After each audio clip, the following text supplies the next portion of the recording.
Olá pessoal, sejam bem-vindos à Licita News Online. Vamos dar prosseguimento ao nosso curso online avançado de licitação e contratação pública. Hoje, aula número 9, leilão. Modalidade de leilão não é uma modalidade que eu abordo muito em curso presencial. Na realidade, curso presencial eu falo pouquíssimo sobre leilão, até porque entendo que é uma modalidade simples que atinge qualquer interessado. Mas no nosso curso online nós vamos dar uma atenção maior ao leilão, maior ao leiloeiro e maior aos procedimentos, porque temos tempo hábil para discutir, ok? Então sejam bem-vindos à aula, vamos iniciar aí a aula número 9, modalidade de licitação, leilão. Leilão público, né pessoal? Leilão, vamos fazer algumas considerações importantes? Primeiro, é considerado uma forma transparente de comercialização de bens móveis e imóveis da administração pública, né? Os bens inservíveis, aquilo que a administração pública quer se desfazer, ela vai se desfazer por meio de um leilão público, ou seja, deixar claro, deixar transparente a forma que ela também vende, né, o teu patrimônio, seja um patrimônio móvel, seja um patrimônio imóvel. Existe uma data, local e horário definidos onde os participantes podem participar dessa licitação. Então essa data e horário ela é divulgada por um meio de publicidade, aviso em jornal, publicação em Diário Oficial da União. Vocês vão entender que tem alguns detalhes específicos dessa divulgação no curso. As condições de venda são claras e conhecidas por todos, mediante o edital de publicação do leilão. O processo é isonômico, ele garante a melhor oferta pública, todos os atos são registrados pelo leiloeiro oficial e o leilão é um processo 100% auditável, né? Não existe fator surpresa. O leilão ele é desenhado antes, existe uma avaliação de mercado, existe preço mínimo. Então o leilão só se adquire para mais, não para menos. Ele traz vantagem ao erário público.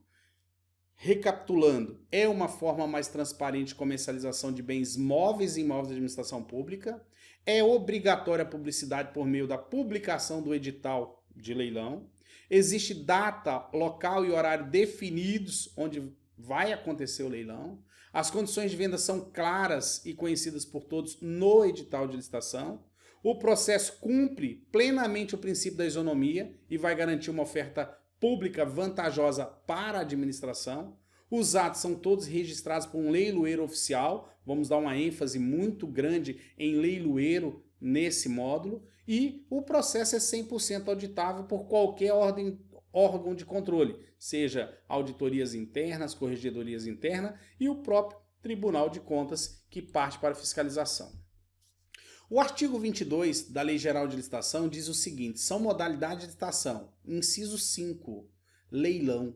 Leilão é a modalidade de licitação entre quaisquer interessados para a venda de bens móveis inservíveis para a administração ou de produtos legalmente apreendidos e penhorados ou para alienação de bens imóveis previstas no artigo 19, a quem ofereceu maior lance igual ou superior ao valor da avaliação. Nós falamos muito dessa parte de alienação lá no módulo de dispensa de licitação. Eu foquei muito essa parte de alienação e lá existiam situações de leilão. Existe um preço de avaliação. Então, quando a administração ela vai vender alguma coisa, colocar em leilão, existe um preço. Existe um lance igual ou um lance superior àquele preço. Ela nunca vai vender abaixo daquele preço, porque existe um teto inicial de partida para o leilão. Ok, pessoal? Por isso que os leilões, quando acontecem, eles sempre atingem o objetivo, porque em cima daquele lote, né, ele já criou um preço definido. Quando os lotes não têm oferta, é solicitado ao leiloeiro que faça uma nova avaliação de mercado e inclua esse lote num futuro leilão, ok? Porque pode ter acontecido o quê? Um erro na formação do preço inicial, ou seja, a formação dos lances iniciais. Segundo, o artigo 32, ele fala dos documentos, né? Os documentos necessários à habilitação poderão ser apresentados em original, por qualquer processo de cópia autenticada, por cartório competente, ou por servidor da administração, ou publicação em órgão da imprensa oficial. O parágrafo 1º ainda diz que a documentação de que se trata o artigo 28 a 31, nós fizemos o estudo de documentação. Nós analisamos tudo já dentro desse curso. Então, todos aqueles documentos do 28 ao 31, eles podem ser solicitados no leilão, quando é um leilão específico para pessoa jurídica. Claro que a pessoa física, quando vai no leilão, não vai precisar cumprir todos aqueles documentos. Os documentos são mais específicos. A lei poderá ser dispensada no todo ou em parte, nos casos de convite, concurso, fornecimento de bens para pronta entrega e leilão. Então, o artigo 32, parágrafo 1º, deixa claro que cabe à administração exigir ou dispensar a documentação.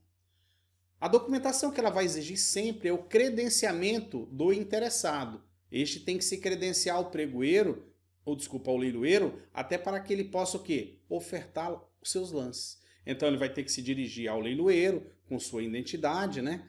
RG, identidade ou documento que o qualifique para poder ofertar os lances. Nem sempre vai se pedir a documentação ao lado, habilitação jurídica, habilitação fiscal, habilitação financeira, habilitação técnica. Essas documentações acessórias, elas são mais solicitadas em leilões que são o quê? Destinados a empresas jurídicas. Aí sim eu posso pedir uma habilitação completa, mas no nosso dia a dia, o leiloeiro só vai pedir o credenciamento daquela pessoa que está disposta a comprar aquele bem inservível para a administração pública. Se eu não concordo com o edital de leilão, se eu quero contestar, eu também posso impugnar. Então eu vou utilizar a mesma fundamentação de carta convite, tomada de preço e concorrência. Artigo 41, parágrafo 2º. Decairá do direito de impugnar os termos do edital de licitação perante a administração ou licitante, que eu me encontro numa situação de licitante, que não fizer até o 2º dia útil que anteceder os envelopes de habilitação em concorrência, a abertura dos envelopes com a proposta em convite, tomada de preço ou concurso, ou a realização de leilão, as falhas ou irregularidades que viciariam esse edital, hipótese em que tal comunicação não terá efeito de recurso. Então eu posso sim impugnar o edital de leilão, desde que eu ache naquele edital algo que tire a tua legalidade. Aí você fala, Wesley, o que poderia ser causa para impugnar um edital de leilão? Exemplo, lotes. Criam-se lotes que se misturam vários produtos de famílias divergentes. Eu tenho interesse em um lote, mas não tenho interesse em parte dos produtos que fazem dele. Imagina eu misturar informática com ferragem. Eu sou uma empresa de manutenção de informática. Um lote de informática serve de sucata. Me interessaria, mas eu não vou comprar o lote porque tem ferragens no meio. Mesma coisa, a pessoa que quer ferragem não se interessa por informática. E isso seria um motivo para impugnar um edital de leilão. Ou o preço que está ali como mínimo é totalmente fora de mercado. Ele está muito acima do preço praticado. Seria um motivo para impugnar um edital de leilão. Artigo 53. O leilão pode ser cometido a leiloeiro oficial ou a servidor designado pela administração, procedendo-se na forma da legislação pertinente. Então, coloco aí algumas fotos para que vocês visualizem. Leiloeiros, né?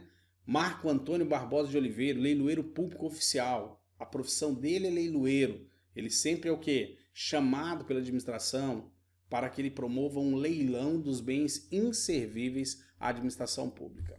Vamos falar do leiloeiro. Leiloeiros, né?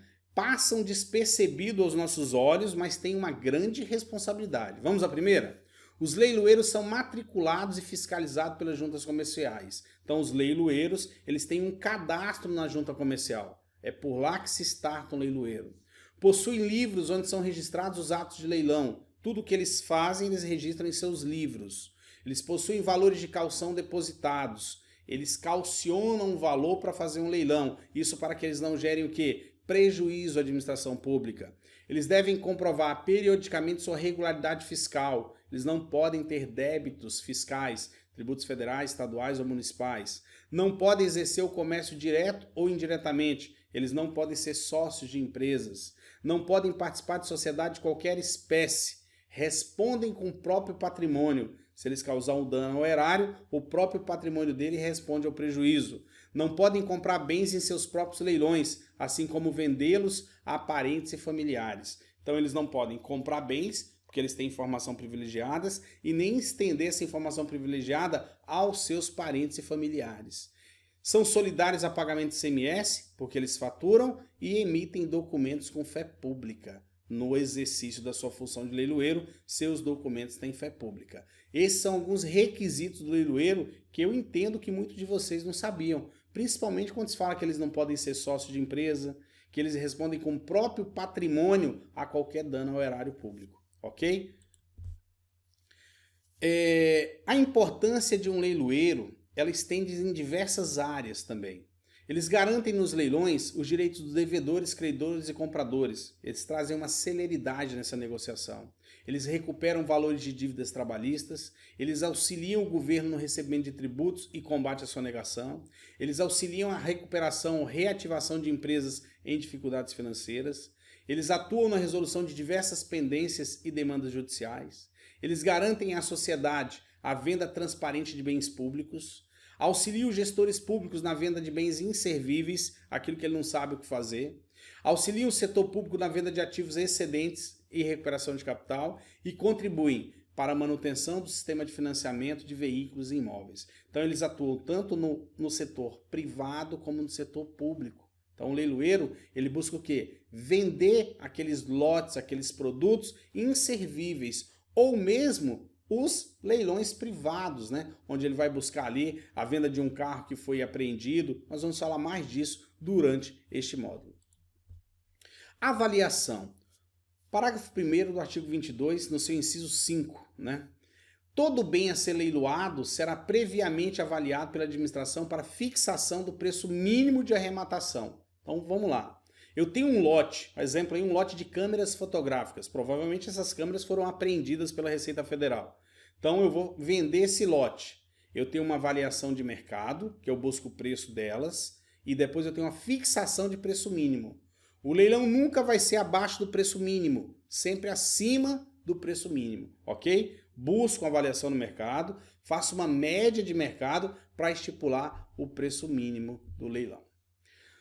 Os bens arrematados serão pagos à vista ou no percentual estabelecido no edital não inferior a 5% e, após a assinatura da respectiva ata, lavrada no local do leilão, imediatamente entregues ao arrematante, o qual se obrigará ao pagamento do restante no prazo estipulado no edital de convocação, sob pena de perder em favor da administração o valor ali já recolhido. Então, quando eu vou a um leilão, eu dou a minha oferta, eu posso me dirigir ao leiloeiro, garantir 5% daquele valor e ter um prazo que deve estar estipulado no edital para pagar o restante, né? Provavelmente eu vou buscar em dinheiro ou um cheque administrativo e vou quitar isso aí. Nos casos de leilão de imóveis, eu vejo muito que o arrematante ele paga um valor X de sinal e ele tem um prazo, que eu já vi de até 60 dias, para buscar um financiamento, para aprovar um financiamento e fazer a composição dessa diferença, tá? Todas essas discussões de prazo, o que se paga na hora, o que se paga com 10 dias, com 30 dias, até se efetivar o leilão por completo, estão sempre presentes no edital de licitação. Parágrafo 3º. Nos leilões internacionais, o pagamento da parcela à vista poderá ser feito em até 24 horas. Então vamos dar um exemplo claro.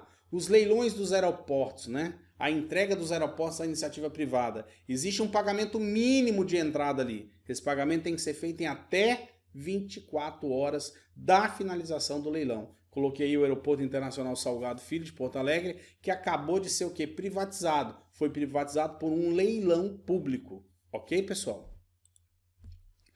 O edital de leilão deve ser amplamente divulgado, principalmente no município em que se realizará. Aspas. Eu vou fazer um leilão aqui na cidade de Vila Velha, no Espírito Santo, né? Eu vou divulgar esse leilão agressivamente na minha região, que é onde estão os maiores interessados. Claro que eu vou dar amplitude dele, talvez a nível estadual, a nível nacional, dependendo do vulto e do objetivo desse leilão. Mas, a priori, o edital de leilão vai ser amplamente divulgado no município que ele vai ser realizado. Hoje eu estou em Vila Velha, Espírito Santo. Se o leilão fosse aqui, seria amplamente divulgado em Vila Velha, Espírito Santo. Da divulgação. Os avisos contendo os resumos dos editais, das concorrências, das tomadas de preço, dos concursos e dos leilões, embora realizado no local da repartição interessada, deverão ser publicados com antecedência de no mínimo uma vez. Parágrafo 2º. Prazo mínimo até o recebimento das propostas da realização do evento será de 15 dias para a tomada de preço, nos casos não especificados na linha B, do inciso anterior ou leilão.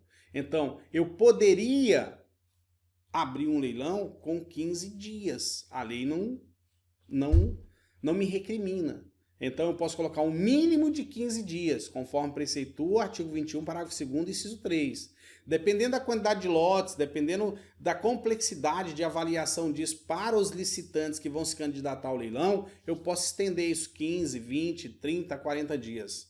Eu já vi leilões com 15 dias exatos, com 30 dias exatos, com 45 dias exatos.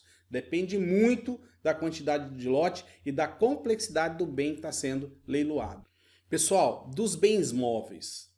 A Lei Geral de Licitação, no seu artigo 17, parágrafo 6º, diz o seguinte: a alienação de bens da administração pública, subordinada à existência de interesse público devidamente justificado, será precedida de avaliação e obedecerá às seguintes normas. Parágrafo 6º. Para a venda de bens móveis avaliados, isolado ou globalmente, em quantia não superior ao limite previsto no artigo 23, inciso 2, a linha B desta lei, a administração poderá permitir o leilão.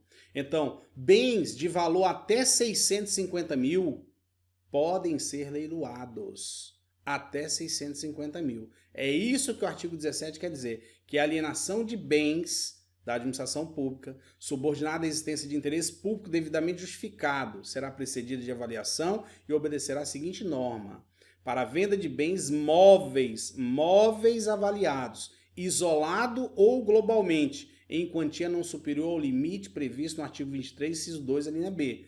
O que o artigo 23, inciso 2, a linha B diz? Do valor 650 mil reais, ok? Temos aí essa linha de corte em 650 mil reais. Quais são os tipos de leilões que nós temos? Isso que eu vou explicar para vocês agora, para a gente fechar o que é leilão, né, de forma bem clara. Então, tem algumas projeções para vocês do que é um leilão, mas vamos lá. Eu tenho um leilão público judicial. O leiloeiro atua como auxiliar do juízo, do juiz.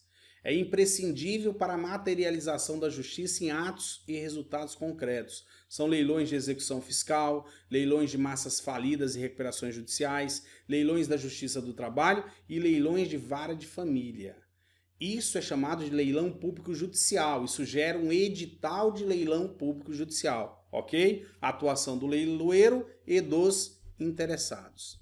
Leilão de bens inservíveis. Os bens móveis inservíveis para a administração pública devem ser vendidos obrigatoriamente por meio de leilão, conforme determina a Lei Geral de Licitação, número 8666/93, tendo como objetivo garantir a venda transparente e mais vantajosa de bens públicos e auxiliar o gestor público na venda de bens inservíveis. Então, os bens inservíveis são aquele que a administração não quer mais. Então, ela vai colocar à venda. Como a administração não pode vender um produto como nós particulares vendemos, ela tem que criar um edital de licitação para leilão. Ela tem que ter um leiloeiro para colocar isso no mercado de forma transparente e que isso possa depois ser auditado por qualquer órgão de controle. Então, leilão de bens inservíveis.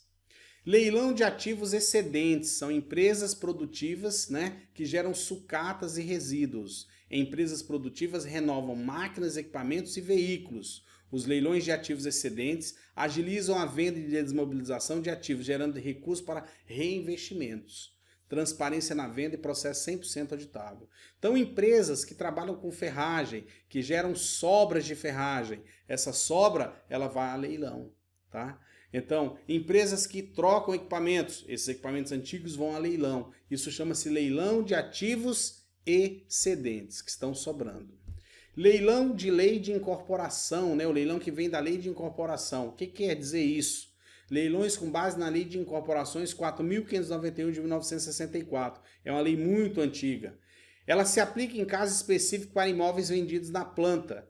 Ocorre quando existe a inadimplência do adquirente e o leilão viabiliza a conclusão do empreendimento. Então, vamos dar um exemplo bem claro na vida de vocês. Um imóvel na planta. Esse imóvel não sai, esse imóvel parou. Muita gente inadimplente. É feito um leilão de suas cotas para que novas pessoas entrem e façam esse empreendimento sair. Então, ele está previsto na lei de incorporação. Quando eu tenho inadimplência, eu posso colocar as cotas dos inadimplentes a leilão para outros outros interessados entrar, se tornando adimplentes. Leilão de veículos apreendidos, esse muito conhecido por todos nós, né? Leilões de veículos apreendidos pela administração pública tem por objetivo a venda de veículos apreendidos por irregularidades. Exemplo, IPVA, multas, impedimentos judiciais, furto, dentre ainda outros na forma da lei. Benefícios diretos, os valores arrecadados são utilizados para o pagamento das pendências, os valores remanescentes são devolvidos aos antigos proprietários e evita o superlotamento dos pátios públicos. Então, quando seu carro é preso por uma dívida de PVA de multa e você não retira, ele pode ir a leilão.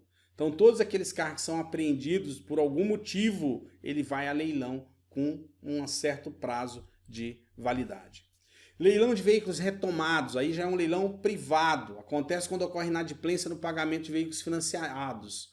O veículo sofreu medida judicial de busca e apreensão. A justiça buscou e apreendeu esse veículo. Os leiloeiros devem possuir estrutura para remover, realizar a guarda com segurança e realizar o leilão desses veículos. A gente vê esses leilões acontecer toda semana no Brasil, né? São leilão de carros salvados, de carros que foram apreendidos, que vão aí ser leiloados para, de alguma forma, criar uma receita que volta para as empresas de seguro ou que volta para as empresas financiadoras dos veículos.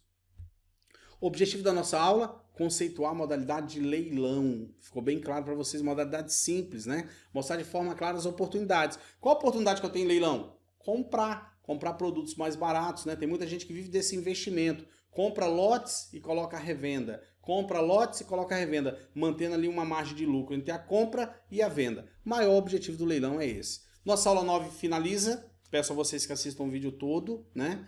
É uma aula simples, fácil, bem facinho de responder o questionário. Façam a avaliação para que possam seguir para a aula de número 10. Peço vocês também ainda que foquem no chat um pouco, abram um tutorial, vamos dar uma balançada nessa turma aí, ok? Deixe alguma pergunta lá, algum tópico para discussão. Reflexão da aula de hoje: o sucesso não vem quando tentamos ser perfeitos, ele acontece quando tentamos ser melhores, tá? A busca pela perfeição não leva ninguém ao sucesso, mas a busca por ser melhor, por fazer as coisas de melhor grado, de melhor dedicação, levam vocês ao encontro do sucesso. Fica aí o meu abraço, Wesley Medeiros, até a próxima aula.